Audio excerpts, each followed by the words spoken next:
स्वाति जी का छोटा परिवार था। छोटे कस्बे में सबसे बड़ी दुकानें थी। उनके पति गोविंद जी की स्वाति जी के बेटे की शादी को लेकर बड़ी ही चिंतित रहती थी। सेठानी जी सजी धजी स्वाति की गजब खूबसूरत लगती थी। अब भी बहू भी उनकी टक्कर में चाहिए थी। जब 20 से गोविंद जी ने कारोबार शुरू करने में बहुत मेहनत की थी। पिछले 3 सालों से ढूंढते ढूंढते अब जाकर सही लड़की मिली थी। उन्हें पढ़ी लिखी और सुंदर पूजा उन्हें उनके पति को एक ही नज़र में पसंद आई थी। अब बेटे का मन न बचा था कि बेटा शिखर भी फोटो भेजते ही सहमत हो गया था। देखने वाले को तो 1 डेढ़ घंटे का रास्ता था। पहुंचते ही स्वाति जी ने पति से कहा, देखो जी, अब बाहर वालों के सामने टोका टोकी मत करना। तुम लड़की के पापा से बात करना। मुझे पूजा उसकी माँ से बहुत कुछ पूछना है। इकलौता बेटा है, जांच परख कर ही बिहाएंगे। गोविंद जी को पता था कि अपनी पत्नी की आदत मोल भाव करने में माहिर थी। पैदाइश साहूकार परिवार के ग्राहकों के समान दिखती थी। भाव बताती थी। पति के धंधे से कंधे मिलाकर उन्होंने कारोबार अपना सहयोग दिया था। गोविंद जी पूजा की पापा मामा और बड़े भैया से शादी की औपचारिक के बारे में बात करने लगे। बैठक में स्वाति जी को पूजा के कमरे में ले गई। उनकी माँ इकलौते बेटे के लिए मनचाही बहू पाकर मन ही मन भगवान को धन्यवाद कर रही थी। स्वाति जी डर में सता रहा था कि कहीं आते ही सर नहीं चढ़ जाए तो रिश्तेदारी में जह हंसाई हो जाएगी। बड़ी जिद्दी दोनों बहुओं के आने के बाद से घर की कायापलट होते देखा था। उन्होंने बड़ी बहू को खोज कर लाई थी। जिज्जी खुद ही कम पढ़ी लिखी थी। चाहती थी ताकि नौकरी करने की जिद ना करे, घर परिवार संभाले। मध्यवर्गीय परिवार से आई बड़ी बहू ने उच्छलन मचा रखा था। छोटा बेटा अपनी पसंद की लड़की ब्याह लाया था। सजातीय होने के कारण साथ पहचान की छोटी बड़ी ब्याह के बाद ऐसी पट्टी पड़ाई बबलू को उसी का रह गया था।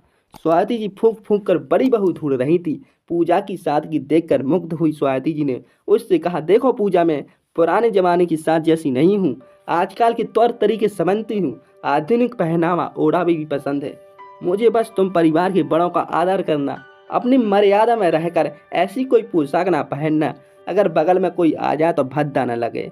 मैं अभी साड़ी भी पहनती हूँ। गुड्डी के पापा कहते हैं कि सूट पहन लो, पर आजू बाजू के बड़े ससुर और चाचा जी का घर है, दुकान में भी बैठना पड़ता है तो नहीं पहनती हूँ। तुम साल भर पहन सकती हो। खाना सादा ही बनता है। घर में दाल चावल रोटी सलाद पापड़, कभी कभार बाहर आता हूँ। गुड्डी मैं तो कैसा भी खा लूँ। गुड्डी के पापा तेल मसाले से परहेज करते हैं। बड़े हैं ना तो हम सभी उनके मन का करते हैं। अपने होने वाली सास की आधुनिक सोच और समझदारी देखकर पूजा खुश हो गई थी। पूजा की मां ने भगवान का शुक्रिया अदा करती रही। गुड्डी ने भी अकेले में पूजा करने पर अपनी सहमति दे सकती। बैठक में आकर शादी ने सभी की सगाई और तिलक की औपचारिक के बारे में विचार विमर्श किया। बहू के हाथ में पैसे देकर स्वाति जी और गोविंद जी ने शादी पर मोहर लगा दी। लौटते समय बेटा और पापा ने उस घर के लोगों की व्यवहार कुशलता की तारीफ कर रही थी। स्वाति जी ने गुड्डी से कहा, देख गुड्डी, अभी से ज्यादा पचर पचर न बताने लगना फोन में। आजकल की जो लड़कियां बहुत होशियार होती हैं, ससुराल के बारे में सब पहले जानकर तैयार होकर आती हैं। अपने पापा का डर बना रखना। उनकी हर बात पर हामी हाना भरते रहना। कुछ ना सूझे तो कह देना पापा से बात करें। मम्मी जी की बात न समझ रहा तो गुड्डी पर क्या करें। पूजा को देखकर ही दिल में बैठा था, अब उसकी मर्जी अपनी मर्जी होगी। अपने माता पिता का घर छोड़कर आती बेचारी लड़कियां सास ससुर के मन जीतने की जुगल में जिंदगी निकल जाती है। सदमी सदमी दिख रही पूजा की घर पर पहुंचते ही सबसे पहले फ़ोन लगाकर गुड्डी ने साख क्वेश्चन पहुंचने का संदेश दिया।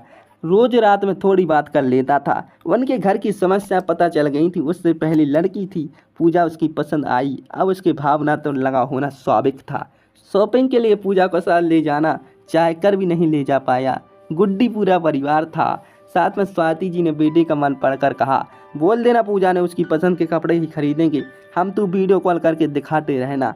अपनी माँ की समझदारी पर गुड्डी चकित हो गया। सगाई की तारीख पक्की हो गई। सगाई में पूजा का बहुत मन था गाउन पहनने का। फोन लगाकर स्वाति को उससे, मम्मी की सगाई में गाउन पहन सकती हूँ क्या मैं? पूजा में साड़ी पहनूंगी, फिर रिंग सेरेमनी में गाउन पहन लूँगा क्या? स्वाति जी का बेटा पास ही खड़ा था, उसके सामने मना नहीं कर पाई थी। खुश होकर हाँ में हाँ कह दिया। पूजा ने अपनी पसंद की गाउन की फ़ोटो भेज दी। स्वाति जब सोच में पड़ गई, पूरा परिवार रहेगा उनके साथ में, किसी भी बहू ने गाउन नहीं पहना था। अपनी सगाई में क्या करे? अब इसी बीच गोविंद जी ने अपनी पत्नी से पूछा, बहू के घर में फ़ोन कर लिया ना? सब तैयारी हो गई है? उनकी नहीं, हमारी तरफ से लगभग 100 लोग तो होंगे ही। पूजा बेटिया बहुत सालीन, वैसे तो तुम भी ज़रा समझा देना। हमारे समाज में अब भी सर पल्लू रख कर रहती है। सगाई अनुष्ठान में। अब स्वाति जी कांटों में खून नहीं पति को बता नहीं पाई थी अब तक कि बहू के पूजा गाउन पहनने वाली है। गाउन के साथ दुपट्टा रहेगा नहीं, सिर पर रहेगा डाली। सब पूजा भी कुछ नहीं कर सकती। शौक के बारे में तो बताकर खरीदने से पहले उसने गुड्डू के सामने बुरी सास बनना नहीं चाह रही थी। गुड्डी से कर पूजा को फोन लगवाया था। हेलो जी मम्मी प्रणाम। पूजा की आवाज़ सुनकर स्वाति ने पेतरा बतला, पूजा बेटा अब कैसी चल रही है तैयारी? ब्यूटिशियन को बुलवा लेना, पहले 1 हफ्ता बस बचा है। ऐसे ही फ़ोन लगवाई मैं, मुझे मालूम है तो समझाने की ज़रूरत नहीं है। यहाँ से 150 लोग आएंगे, 50 तो घर के रिश्तेदार हो जाएंगे। जब टीका करे तो सबके पाँव पड़ लियो। अच्छा तुम्हारे पापा जी बहुत गुस्सेल है बेटा, जरा बड़ों का सम्मान करते हैं वे खुद और हम सभी से आशा भी करते हैं। जी मम्मी जी आप निश्चित रहिए, मैं सबकी सम्मान का पूरा ख्याल रखूंगी।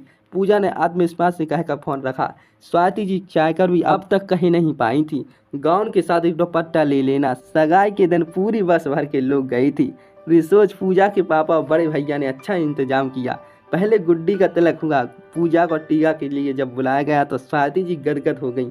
बहू को देखा जामुनी रंग की साड़ी में। पूजा का सौंदर्य किसी अप्सरा से कम नहीं लग रहा था। टीका होते होते रात के 9 बज गए थे। 1 घंटे बाद ही अंगूठी पहनाने की प्रथा थी।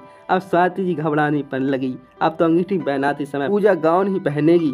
पति भी कबरा झूठी बोल रही थी। जैसे ही स्टेज पर फोटोग्राफर आया तो गुड्डी ने नई शेरवानी में आकर खड़ा हो गया। राजकुमार से कम नहीं लग रहा था। आशीष गोविंद ने पूजा की भाइयों से उनसे लाने को कहा। पूजा को उनके घर वाले बड़े प्यार से लेकर आ रही थी। स्वाति जी बुआ सास उत्सुकता बस पीछे मुड़ मुड़ कर देख रही थी। गोविंद जी के सामने आकर स्वाति जी ने आत्मसमर्पण करते हुए कहा, देखो जी पूजा अब गाउन पहनेगी, दुपट्टा नहीं होता तो उसमें तुम संभाल लेना। अपनी बहनों और भाभियों को गोविंद जी ने अवाक होकर पूछा, तुमने तो कहा था कि दुपट्टा रहेगा, गाउन के बारे में तो बता ही नहीं मुझे। हमारे परिवार में आज तक किसी बहू ने कहा पहना। अरे फोटो तो खिंचवाना था तो अंगूठी की रस्म के बाद गहन पहन कर खिंचवा लेती। अब अपनी बड़ी जिद्दी और गद्दा के सामने क्या कहेगी?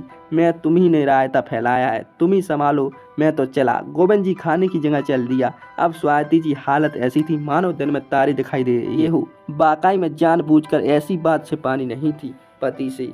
सुब्रा बनर्जी ने दोस्तों लिखी है। Thank you.